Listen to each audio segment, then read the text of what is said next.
Ooh, scary. One day before Halloween, and Fall Out Boy decides to release a project where all their songs off American Beauty slash American Psycho are remixed by rap artists. In that we're going to be hearing familiar sounds from the original album, but they're going to be remixed. They're going to be rap remixes sound-wise and also going to have a contributing verse from said artist on the track. I mean, it's not even that I have a problem with what they're doing here, it's the fact that I have a problem with their choices here. Like the first track, for instance, Irresistible Remix featuring Migos. What the fuck are you thinking? That sounds awful. And I'll bet you half of my pension that it's awful too. You just got people like ASAP Ferg and Juicy J and Wiz Khalifa and God OG Mako. I mean, I'm looking forward to some of these people on here like Big Crit and Black Thought and Joey Badass. But even then, this is a solid rock music from Fall Out Boy that's remixed for a hip hop feel. Like I don't think that. Ooh, I'm really skeptical about going into this project, guys, because I am extremely nervous that some of these songs are just going to come out very sloppy and just, like, not something we even wanted, or no one even asked for from Fall Out Boy. Like I said back in my review of the Irresistible remix with Demi Lovato, I said I liked it mostly because it just stayed with the same instrumentals, same production, and they just included Demi Lovato over it. I liked it mostly because it didn't change the way it sounded. This project is changing how almost all of these tracks sound, and it's sketchy, and I'm worried. I'm honestly worried. I like Fall Out Boy, guys. I have some of their records upstairs. I really enjoy them. I think they're a very solid band. But if you're gonna go this route, at least get rappers like maybe Kendrick or J. Cole or Lupe Fiasco. I mean, they made it halfway there with Joey Badass and Big Crit and Black Thought, but I Love McConan. Oh Jesus! Like I'm shaking. I'm literally shaking looking at this track list. Giving me the Halloween chills just looking at your track list. Like goddamn. But I'm always willing to give any album a chance. Maybe this thing actually pulls itself off well, which I don't think so, but it might. It might actually do that. So, ladies and gentlemen, without further ado, I am going to listen to "Make America Psycho Again" by Fall Out Boy, and then afterwards, I am going to tell you guys just how I feel about it. Which let's just hope. Let's just hope, ladies and gentlemen. That's all we can do. Alright guys, so, I mean, this album isn't trash, it's not, like, god-awful, but the main problem it does have is what kept pounding on my head, what kept pounding my ears, it's constantly written on my notes here. It's the fact that, like, all of these tracks, even the ones that came out to be just okay, which was the better ones, there were no actually good ones, all in all, this project was just unnecessary. That's the one word that just describes this whole album. It's unnecessary. And right off the bat, I can tell you that I was accurate in describing how Irresistible was going to sound. It actually sounded even worse than I thought. It was pure dog shit. When including that trap vibe to the song in order to have the Migos on it, they converted the song to be trap and also for the Migos. They also kind of dismissed some of the good instrumentals, for instance, like the battle horns, which I commended them on for using when I reviewed the original Irresistible track with Demi Lovato.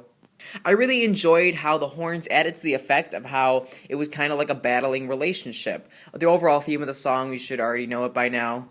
But the guy was essentially going on about how he doesn't want to be with this girl, but at the same time he finds her irresistible because of the hardships they suffer. He's technically addicted to the pain. Which I thought was beautifully executed on their original album, but here it's just so shitty. The Migos just deliver just shitty verses. Like, they don't contribute anything. They're just so unnecessary. I mean, the Migos, they have their own respectable lane, and what you'll find me saying about a lot of these artists on here is I can respect some of their music. I respect some of the Migos' music in that I kind of enjoy some of their earlier mixtapes, not so much their like the album they just released and some of their newer work, but I can appreciate some of their music. But here, trying to infuse with some of the rock instrumentals with Fall Out Boy, they sound terrible. And Fall Out Boy should know better. Like, come on. I'm not bashing either of them. I'm not saying, Fall Out Boy, you're better than that. You shouldn't be using the Migos. I'm saying, Fall Out Boy, you're this. Migos, you're that. You should not combine lanes because you guys are complete opposites. Like, that music would sound terrible. And, whoa, what do you know? This music, Irresistible, featuring Migos, the first track, is god-awful. And if we skip down the line a little bit, we get the new track, the new remix track, Uma Thurman, with Wiz Khalifa. And I can kind of get why that collaboration came to be, considering the fact that Wiz Khalifa and Fall Out Boy both went on tour with each other, so they were almost destined to have some kind of collaboration or something along the lines of that. But what happened here is they took Uma Thurman, made it extremely dance clubbish, really techno dance club, and essentially just took a big shit on how the original song sounded, and now it sounds worse. It sounds horrible. Wiz Khalifa is trying his best to kind of fit into the theme, but he really doesn't have a theme to follow, so he can pretty much kind of freeball it, and that's what he does here, and it just comes off unnecessary. When you feature a new artist on the track, I want to be like, okay, what is this artist going to offer introspectively about the track other than what we already know? And considering the fact that there wasn't much to add on to, Wiz Khalifa pretty much just did whatever he wanted rap-wise, having some connecting lyrics, but for the most part, nothing really all that connecting. And we have this unnecessary shit. It's just, no, we didn't need this track. But, I mean, guys, that's not to say this whole album is like that. Not every song is just groan-worthy dog shit. There is some that's withstandable, which I think probably the best example was what I knew was going to happen is Crit on Jetpack Blues, in which Crit is actually elaborating on the topic, which is essentially they are kind of feeling bad for leaving the girl. Jetpacking is kind of like a term that means to get up and fly away, and they feel bad that they left the girl so suddenly. They're kind of regretting it. They're sad that they left their lover so suddenly, and in that kind of way. But what Crit's able to do, he actually elaborates with his lyrics on that kind of feeling of depression for leaving his lover, whatever kind of lover he's representing in that track. Of course, there's a new beat inclusion to it other than what the normal song is like, but I can withstand that beat considering the fact that it's kind of mellowed out to an extent, and the fact that Crit can contribute some actually good lyrics here. I would prefer if it was just Crit and Fall Out Boy's production, they didn't compromise the track to have some kind of hip-hop feel, but they did that anyways, and that's why this track is just okay, because they compromised the actual sound of Jetpack Blues. Two other surprises is the fact that OG Mako actually didn't sound as bad as I thought he would. He actually kind of pulled through a little bit, but nothing all that memorable. I'm just kind of glad he didn't destroy the track horribly like Migos did. He actually kind of did okay.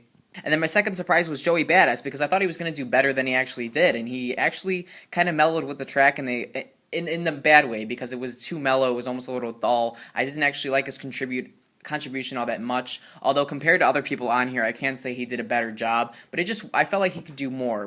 Joey Badass is capable of doing a little more than he did, and it was just okay to me. But other than that, guys, I mean, all the other features on here were pretty much just useless. Like, there was no need to have them on here, and I didn't get any enjoyment from it. It wasn't just unnecessary fun, it was unnecessary and boring and stupid, like, we don't need this dog shit. Why would you give it to us? Juicy J somehow, for some reason, tries to struggle to relate back to the theme of Centuries and does what he did on Shell Shocked and makes this bunch of like dumbass lyrics and puns to try and relate back to the theme, but just comes off being really stupid as fuck. And ASAP Ferg is trying his best to fit in too, and it just does not work considering the fact that it's like the Migos case and how ASAP Ferg is extremely trap and Fall Out Boy is something like rock. You fuse those together, you're not going to get something pretty. Why the fuck did they do it in the first place? And then you just have like Azalea Banks was ugh, and Uzi was ugh, and I Love McConan was ugh, and Black Thought surprisingly was just okay. I think I actually delivered a pretty decent verse, but the sloppy remixing actually kind of got to me a little bit on that track. I did not enjoy it all that much whatsoever. So guys, if you're listening to this and you're trying to get something good out of it, you can get something good out of it. Like, Jetpack Blues wasn't horrible, 4th of July wasn't horrible.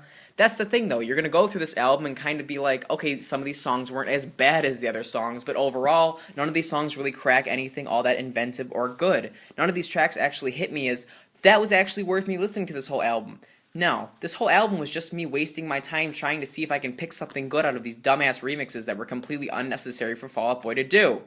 If you're a Fall Out Boy fan, then you might feel obligated to listen to this, and then I pray for you, because you're going to have to defend this for people who point this one out, maybe if it's like a default in Fall Out Boy's career. However, the fact that this technically isn't a new project and they're just remixing some old project.